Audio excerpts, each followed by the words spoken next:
पावसाची हलकी सर सुरू होती. कॉलेजच्या जुन्या इमारतीच्या अंगणात उभे राहून तन्वी पावसाकडे पाहत होती. त्या थेंबाबरोबर तिच्या मनातील आठवणी देखील पुन्हा जिवंत होत होत्या. आज तब्बल 11 वर्षांनी ती या कॉलेजमध्ये आली होती. पण खरं तर ती तिथे आली नव्हती, तर तिला त्याच आठवणींनी तिथे आणलं होतं. याच कॉलेजमध्ये तिला स्वप्नील भेटला होता. तन्वी खूप साधी मुलगी होती. शांत, अभ्यासू आणि थोडी लाजाळू होती. पहिल्या वर्षीच्या पहिल्या दिवशी ती वर्गात बसली होती. अचानक वर्गात एक मुलगा आला. उंच, आत्मविश्वासपूर्ण आणि चेहऱ्यावर कायम हसू. तो स्वप्नील होता. तो अचानक येऊन तन्वीच्या शेजारी बसला. "हाय, मी स्वप्नील," तो हसत म्हणाला. तन्वीने हलकंसं हसून उत्तर दिलं, "मी तन्वी." त्या छोट्याशा ओळखीपासून त्यांची मैत्री सुरू झाली. हळूहळू ते दोघे जवळचे मित्र झाले. कॉलेज कॅन्टीनमध्ये चहा, लायब्ररीमध्ये अभ्यास आणि कॉलेज संपल्यानंतर लांब चालत घरी जाणं, असं दोघांचं आयुष्य एकमेकांभोवती फिरायला लागलं होतं. स्वप्नील खूप बोलका होता आणि तन्वी त्याच्या बोलण्यावर मनापासून हसायची. तिला त्याचं बोलणं वागणं आवडायचं. एकदा कॅन्टीनमध्ये बसताना स्वप्नील म्हणाला, "तन्वी, तुला माहिती आहे का, तुझं हसणं खूप छान आहे." ती लाजली. "असं काही नाही." तर हसत म्हणाला तो, "खरंच, जेव्हा तू हसतेस ना, तेव्हा वाटतं सगळ्या समस्या इथेच संपल्या आहेत आणि आयुष्य खूप सुंदर आहे." हे ऐकून त्या दिवशी तन्वीच्या मनात काहीतरी बदलत चाललं होतं. असाच काळ पुढे सरकत गेला. दोघेही एकमेकांच्या नेहमी सोबत होते. त्यांची मैत्री हळूहळू प्रेमात बदलत होती. पण त्या दोघांपैकी कोणीही ते कबूल करत नव्हतं. कारण त्यांना भीती होती, जर हे नातं तुटलं तर मैत्री देखील हरवेल. असेच एके संध्याकाळी कॉलेजच्या टेरेसवर दोघे बसले होते. स्वप्नील अचानक म्हणाला, "तन्वी, तुला कधी असं वाटतं का, की काही नाती शब्दांशिवाय समजतात?" ती शांत झाली. तिला समजत होतं तो काय बोलतोय, पण ती काहीच बोलली नाही. मग काही क्षणांनी ती म्हणाली, "हो, काही नाती अशीच असतात." त्या दिवशी दोघांनीही मनातील प्रेम लपवलं होतं आणि त्यांनी त्यांची मैत्री कायम ठेवली होती. कोणी कधीच आपल्या भावना व्यक्त केल्या नाहीत. त्यानंतर पुढच्या एका वर्षात त्यांचं कॉलेजचं वर्ष संपलं आणि त्यानंतर दोघांच्याही आयुष्याच्या वाटा बदलल्या. स्वप्नील पुण्यात नोकरीला गेला. त्याला नोकरी तिथे मिळाली. तो तिकडे गेला आणि तन्वी नागपूरमध्येच राहिली. त्या दरम्यान सुरुवातीला फोन, मेसेजेस सगळं काही चालू होतं. पण हळूहळू बोलणं कमी होत गेलं. कारण काम, जबाबदाऱ्या आणि आयुष्याच्या गडबडीत ते दोघेही एकमेकांपासून दूर गेले होते. काही महिन्यांनी एक दिवस तन्वीच्या घरी लग्नाची चर्चा सुरू झाली. तिच्या आईने विचारलं, "तन्वी, तुला कोणी आवडतं का?" तेव्हा तिच्या डोळ्यासमोर स्वप्नीलचा चेहरा आला होता. पण तिने शांतपणे उत्तर दिलं, "नाही." कारण तिलाच माहिती नव्हतं की स्वप्नीलच्या मनात अजून तिच्यासाठी काही आहे की नाही. त्यानंतर मग काही महिन्यांनी तिचं लग्न ठरलं. लग्नाच्या आधीच्या रात्री तन्वीने फोन उचलला. स्वप्नीलचा नंबर डायल केला. त्याचा फोन वाजत राहिला, पण त्याने फोन उचलला नाही.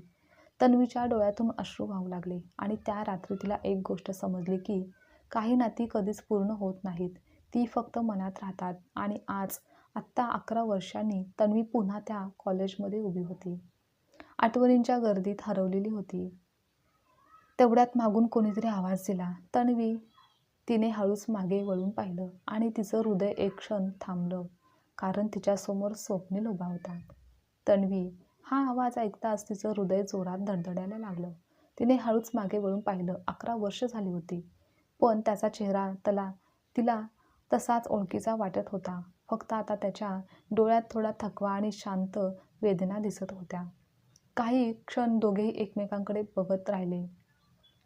जणू वेळ थांबली होती. स्वप्नील हलकंसं हसला आणि म्हणाला, "तन्वी, कशी आहेस?" पण तिच्या ओठावर शब्द येत नव्हते. शेवटी तिने स्वतःला सावरत उत्तर दिलं, "मी ठीक आहे." थोडा विराम घेऊन ती म्हणाली, "तू इथे?" तो हसत म्हणाला, आज कॉलेजच्या सर्वांनी भेटायचं ठरवलेलं आहे. सर्व जुने विद्यार्थी सगळे आले आहेत. तूही त्यासाठी आली आहेस का?" तिने हलकंसं मान हलवली. पण खरं तर ती कोणालाही भेटायला आली नव्हती, तर ती फक्त तिच्या आठवणींना भेटायला आली होती.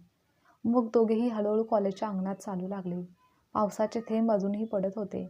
तो म्हणाला, "तुला आठवतंय का, आपण इथेच बसायचो?" त्याने कॅन्टीनकडे बोट दाखवलं. तिच्या चेहऱ्यावर हलकंसं हसू आलं. "हो, आणि तू कायम चहा माझ्याकडून पाजून घ्यायचास." तो हसला. "अरे, तू स्वतःच देत होतीस." त्यावर दोघे काही क्षण हसले, पण त्या हसण्यात देखील एक दडपलेली वेदना होती. असाच थोडा वेळ शांततेत गेला. मग शेवटी स्वप्नीलने विचारलं, तन्वी, तू लग्न केलं ना? हा प्रश्न ऐकताच तिचं मन क्षणभर थरथरलं होतं. तिने शांतपणे उत्तर दिलं, हो. त्याने मान हलवली. छान आहे. पण त्याच्या आवाजातला दुखावलेला सूर तन्वीच्या लक्षात आलेला होता. मग तन्वीने देखील विचारलं, आणि तू? तो काही क्षण शांत राहिला. नंतर तो हसण्याचा प्रयत्न करत म्हणाला, नाही. हे ऐकून ती आश्चर्यचकित झाली. का?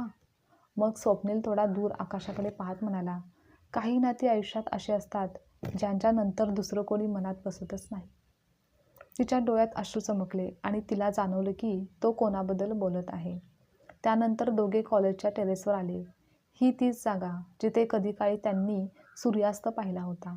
वारा हलकच वाहत होता. स्वप्नील म्हणाला, तन्वी, तुला एक प्रश्न विचारू? हां. त्या रात्री तू मला फोन केला होता. तिचं हृदय धडधडायला लागलं, कारण तिला वाटलं होतं की तो कदाचित कधीच समजणार नाही. मग ती हळू आवाजात म्हणाली, कारण दुसऱ्या दिवशी माझं लग्न होतं आणि मला शेवटचं एकदा तुझ्याशी बोलायचं होतं. हे ऐकून स्वप्नील स्तब्ध झाला. त्याच्या डोळ्यात वेदना उमटली. तो हळू आवाजात म्हणाला, तन्वी, त्या रात्री मी हॉस्पिटलमध्ये होतो. ती घाबरून त्याच्याकडे पाहू लागली. काय? मग तो शांतपणे सांगू लागला की माझा अपघात झाला होता, त्यामुळे फोन माझ्याजवळ नव्हता. तिच्या डोळ्यातून अश्रू वाहू लागले. तेव्हा तिला अचानक जाणवलं की जर त्या रात्री त्याने फोन उचलला असता तर कदाचित आज सगळं काही वेगळं असतं. ती हळू आवाजात म्हणाली, स्वप्नील, मी त्या दिवशी तुला सांगणार होते की. पण ती थांबली. तो तिच्याकडे पाहत म्हणाला की तू माझ्यावर प्रेम करतेस. तन्वी स्तब्ध झाली. तुला कसं कळलं? तो हलकसा हसला आणि म्हणाला, कारण मीही तुझ्यावर प्रेम करत होतो. त्या शब्दांनी तिचं हृदय तुटल्यासारखं झालं. कारण 11 वर्ष, 2 मनं, एकच भावना, पण कोणीही वेळेत बोललेलं नव्हतं. काही क्षण दोघेही शांत उभे राहिले. तन्वी डोळे पुसत म्हणाली, आपण खूप उशीर केलाय ना? तो हळूच म्हणाला, हो. कधी कधी आयुष्य आपल्याला योग्य माणूस देतो, पण चुकीच्या वेळेला. खाली कॉलेजच्या मैदानात सर्वांच्या मस्ती आणि गप्पा सुरू होत्या, पण इकडे त्या टेरेसवर 2 मनं शांतपणे तुटत होती. स्वप्नील पुढे म्हणाला, तू आनंदी आहेस ना? ती काही क्षण शांत राहिली. मग म्हणाली, हो. पण तिच्या डोळ्यातील सत्य स्वप्नीलला दिसलं. तो म्हणाला, तन्वी, काही नाती पूर्ण होत नाहीत, पण ती आयुष्यभर सोबत राहतात. तिने मान हलवली. हो, कदाचित हेच आपलं नातं आहे, एक अपूर्ण नातं. दोघेही शांतपणे उभे राहिले. ते काहीही शब्द बोलले नाहीत, कारण आता त्यांना समजलं होतं, काही प्रेमकथा पूर्ण होण्यासाठी नसतात, तर त्या फक्त मनात जपण्यासाठी असतात. कॉलेजच्या टेरेसवर उभे राहून ते दोघेही सूर्यास्त पाहत होते. सूर्य हळूहळू मावळत होता आणि त्यांच्या मनातील आठवणी पुन्हा जिवंत होत होत्या. त्या शांत क्षणी दोघांनीही एक गोष्ट स्पष्टपणे जाणवत होती की प्रेम कधीच संपणार नाही, पण ते पूर्णही होणार नाही. स्वप्नीलने शांतपणे विचारलं, तन्वी, तुला कधी असं वाटतं का की आपण थोडं आधी धाडस केलं असतं तर आज आयुष्य वेगळं असतं? तिने काही क्षण उत्तर दिलं नाही. ती फक्त दूर आकाशाकडे पाहत राहिली. मग ती हलक्या आवाजात म्हणाली, हो. खूप वेळा वाटतं, पण आयुष्याला कदाचित आपल्यासाठी वेगळीच कथा लिहायची होती. त्याने तिच्याकडे पाहिलं. त्या क्षणी त्याला जाणवलं की ती अजूनही तशीच आहे, शांत, समजूतदार आणि मनाने खूप खोल विचार करणारी. थोड्या वेळाने तन्वी म्हणाली, स्वप्नील, तुला एक गोष्ट सांगू का? हां. सांग. तिने हलकंसं हसत सांगायला सुरुवात केली. लग्नानंतर काही दिवस मी खूप शांत झाले होते. तेव्हा माझ्या नवऱ्याला कळायचं की मी काहीतरी मनात दडवून ठेवते. त्याचं मन क्षणभर थरथरलं. ती पुढे म्हणाली, आणि एक दिवस त्याने मला सरळ विचारलं की, तन्वी, तुझ्या आयुष्यात माझ्यापूर्वी कोणी होतं का? स्वप्नीलच्या डोळ्यात प्रश्न उमटला. मग तू काय सांगितलंस? तन्वी बोलते, मी त्याला सगळं काही सांगितलं तुझ्याबद्दल. स्वप्नील थोडा आश्चर्यचकित झाला. खरंच? हो. मग? त्याने काय म्हटलं? तिच्या डोळ्यात हलकी चमक आली. ती म्हणाली, तो फक्त एवढंच म्हणाला की, तन्वी, हे बघ, काही नाती आयुष्यात अपूर्ण राहतात, पण त्याचा अर्थ असा नाही की पुढचं आयुष्य अपूर्ण असतं. हे ऐकून स्वप्नील शांत झाला, कारण त्याला जाणवलं होतं की तन्वीच्या आयुष्यात चांगला माणूस आला आहे. म्हणून त्याने हसण्याचा प्रयत्न केला. मग तू आनंदी आहेस? तन्वी काही क्षण शांत राहिली. मग ती म्हणाली, हो, मी समाधानी आहे. स्वप्नीलने तिच्याकडे पाहिलं तर त्या शब्दात प्रेम नव्हतं, पण स्वीकार होता. मग पुन्हा काही क्षण शांतता पसरली. तिकडे खाली मैदानात सगळे जुने विद्यार्थी हसत खेळत होते, पण त्या टेरेसवर 2 मनं मात्र भूतकाळाशी निरोप घेत होती. स्वप्नील हळू आवाजात म्हणाला, "तन्वी, मला कधी कधी असं वाटतं आपली कथा जणू अर्ध्यावरच थांबली आहे." तन्वी हलक्या आवाजात म्हणाली, "नाही स्वप्नील, आपली कथा संपली नाही." त्याने आश्चर्याने विचारलं, "मग?" ती हसत म्हणाली, "ती फक्त पूर्ण न होता मनात जपलेली कथा झाली आहे." सूर्य पूर्णपणे मावळला होता. आकाशात अंधार हलकासा पसरलेला होता. तन्वी घड्याळाकडे पाहत म्हणाली, "मला निघायला हवं." त्याने मान हलवली आणि दोघे टेरेसवरून खाली उतरू लागले. कॉलेजच्या गेटजवळ येताच तन्वी थांबली. ती स्वप्नीलकडे पाहत म्हणाली, "स्वप्नील, आपण पुन्हा भेटू का?" तो काही क्षण विचारात पडला. मग तो हलकसा हसला, "कदाचित. पण मला वाटतं आजची भेट योग्य होती." तिच्या डोळ्यात पुन्हा अश्रू आले.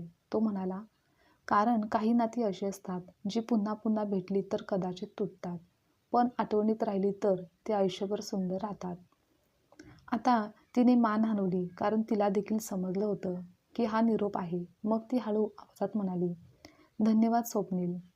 "कशासाठी?" "माझ्या आयुष्यात येण्यासाठी." तर तो म्हणाला, "आणि तू माझ्या आयुष्यातील सर्वात सुंदर आठवण राहशील." स्वप्नीलचा निरोप घेऊन तन्वी गाडीत बसली. गाडी हळूहळू पुढे जात होती. तो तिथेच उभा राहिला. गाडी दूर जात असताना त्याच्या डोळ्यात पाणी आलं. मग तो स्वतःशीच पुटपुटला, "काही प्रेमकथा लग्नापर्यंत पोहोचत नाहीत, पण त्या मनात आयुष्यभर मात्र जिवंत राहतात." त्या रात्री तन्वी जेव्हा घरी परतली तेव्हा ती खिडकीत उभी राहून आकाशाकडे पाहत होती. तिच्या चेहऱ्यावर हलकंसं हसू होतं आणि डोळ्यातील अश्रू होते. कारण आज तिला समजलं होतं, काही नाती पूर्ण झाली नाहीत तरी ती अपूर्ण नसतात. ती फक्त मनाच्या एका कोपऱ्यात आयुष्यभर जपलेली असतात. आजची कथा तुम्हाला आवडल्यास लाईक, शेअर, कमेंट करा आणि चॅनलवर नवीन असाल तर चॅनलला सबस्क्राईबसुद्धा नक्की करा.